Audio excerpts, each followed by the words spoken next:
Vous allez avoir un transporteur qui va venir la collecter dans votre bac jaune et après nous la mener jusqu'à notre centre de tri, déchets ménagers.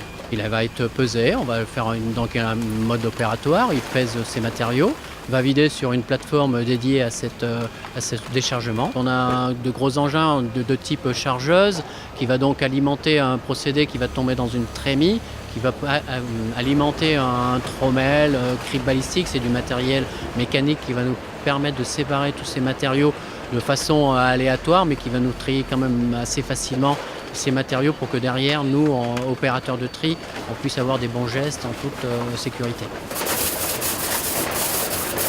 La bouteille minérale de Casac est formée en résine polyéthylène terephthalate.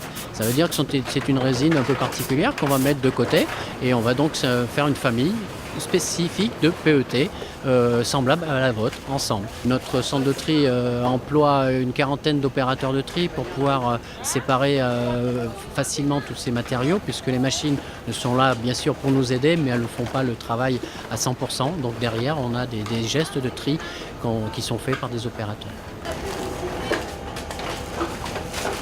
La bouteille donc rentre sur la presse à balles, c'est une presse à balles donc qui va comprimer à 300 tonnes, donc on va faire des balles de environ 300 à 400 kg la balle. Après on superpose et on met par famille sur notre site pour qu'on ne les mélange pas aux autres produits.